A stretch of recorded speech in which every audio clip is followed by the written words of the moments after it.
ମୁଁ ପା ଦେଖୁଛି ତ ପେଟ ପୁରିନି ପେଟ ଯାଇ ପାଟିରେ ଲାଗିଲା ଏ କଥା ମା କହିବ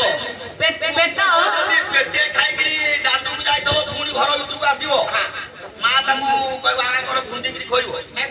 ଆଚ୍ଛା କହିଲେ ମା କଣ ହବ କଥାଟା ସରୁ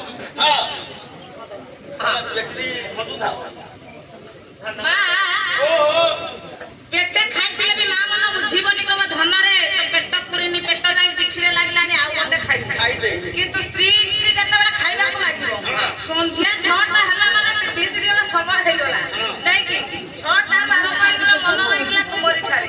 ତାପରେ ଲାଗିଲା ସନ୍ଧ୍ୟା ଲାଗିଲା ସାକ୍ଷୀ 7 ଜଣ ମୋର କେତେ ସିରିଏଲ ଦେଖନ୍ତି ପଛ ସବୁ ଲାଗିଛି ଏ ସିରିଏଲ ଦେଖିବାକୁ ବସି ପଡିଥିଲେ ମୋର ଖାଇବାକୁ ଲାଗିଲେ କିନ୍ତୁ ସ୍ତ୍ରୀ କି ଯେତେବେଳେ ଯାଇ ଖାଇବାକୁ ଲାଗିବ ସ୍ତ୍ରୀ କହିବ ହେ ରୁହ ମ ଭଲ ସିନ୍ ପଡିଛି ତମେ ମତେ ଖାଇବା ପାରୁଛ ଯାଅ ମୁଁ ରହିପାରିବି ସ୍ତ୍ରୀ କହିବ କାହିଁକି କହିବ କହିଲ ପୁଅ ଗୁଡା ପେଟେ ଖାଇକିରି ଆଇଥ ମା କହିବ ତୋ ପେଟ ଫୁଲ ଅଛି ଆଉ ଦିଟା ଖା ଆଉ ଦିଟା ଖାଇଲେ କଣ ହବ କଣ ପେଟ ଫୁଲିଯିବ ପେଟ ଫମ୍ପେଇବ ଗ୍ୟାସ ହେଇଯିବ ଜାଣିଛି ମୋ ସ୍ୱାମୀ ମାନେ ଖାଇକିରି ଦାଣ୍ଡକୁ ଯାଇଛି ଏବେ ଆସିକିରି ଖାଇଲେ ତାଙ୍କ ଦେହ ଖରାପ ହବ କାମ ଧନ୍ଦାକୁ ଯାଇପାରିବେନି ପଇସା ଦେଇପାରିବେନି ସେଇଥିପାଇଁ ଟିଭି ପାଖରେ ବସି କହିବ ଏ ବାড়ি ଖିଆ ଯା ଖାଇବ ଖୁସିରେ ଆଉ ସିରିଏଲ ଦେଖୁନାହାନ୍ତି ତିନି ନମ୍ବର ୱାନ୍ ଚାଲିଛି ରେ ମୁଁ ଦେଖିଲି ରେ ତେଣୁ ଆଜ୍ଞା ଦେଖନ୍ତୁ ମାର ଚିନ୍ତାଧାରା କେମିତି ସ୍ତ୍ରୀର ଚିନ୍ତାଧାରା କିନ୍ତୁ ଏତିକି କହିବା ତେଣୁ ଏ କଥାଟା ଆପଣ କୁହନ୍ତୁ ତାହେଲେ କୋଉ ନମ୍ବରରେ ଯିବେ ସ୍ତ୍ରୀ ନାମରେ ନା ମା ନାମରେ କୋଉ ନମ୍ବର ବାନ୍ଧିବେ କୋଉଥିରେ ଗଲେ ଆଜ୍ଞା ଆପଣ ମୁକ୍ତି ପାଇବେ ମା ନାଁରେ କେହି କହିବେନି ଆପଣ ମାନେ ପରା ଜଣେ ଜଣେ ମା ଆପଣ ଜାଣନ୍ତି ମା ନାମରେ ଆଚ୍ଛା ସ୍ତ୍ରୀ କେତେବେଳେ ମା ନାମ ନବ ନା ଯେତେବେଳେ ସେ ନିଜେ ମା ହବ ମା ହେଲେ ଜାଣିବ ମାର ସ୍ଥାନଟା କଣ ମାର ଭୂମିକାଟା କଣ ମା ତା ପିଲା ପାଇଁ କଣ କରିଛି କଣ ନ କରିଛି ସେତେବେଳେ ସେ ଜାଣିବ କିନ୍ତୁ ଆଜିକା ସମାଜକୁ ଦେଖୁନାହାନ୍ତି ପିଲାମାନେ ଆଉ ବାପା ମାଙ୍କର ମୂଲ୍ୟବୋଧ କେହି ବୁଝିଲେ ନାଇଁ ତେଣୁ ହଉ ଆଜ୍ଞା ମା କଥା ନମା ଟିକେ ଆଉ ବିଷୟବସ୍ତୁ ବୁଝିବା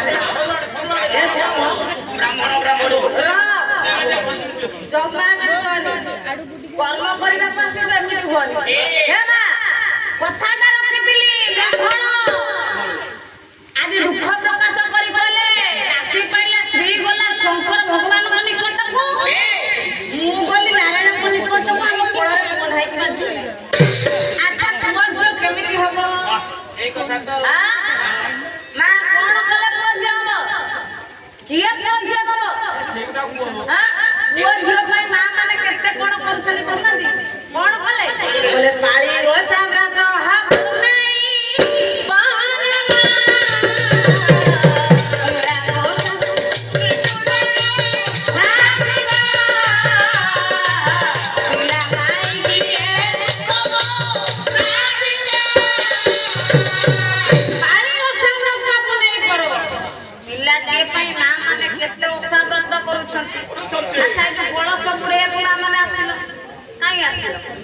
ମନର କିଛି ନା କିଛି ମାନସିକ ଅଛି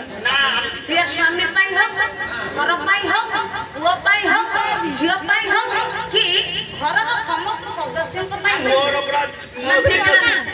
ଦିଟା ପୁଅ ଛୁଆରେ କଳସ ବୁଢା ହବ ସେ କହିବ ନା ଶାଢୀ ମିଳିବ ଏ ଶାଢୀ ଲୋକର ଖାଲି ପୁଅ ତ ଦିଟା ଦେଇଛନ୍ତି ଆଉ କଣ ହବ ସେଇଥିପାଇଁ ଶାଢୀ ଲଗ୍ନ ଚାଲୁ ତେଣୁ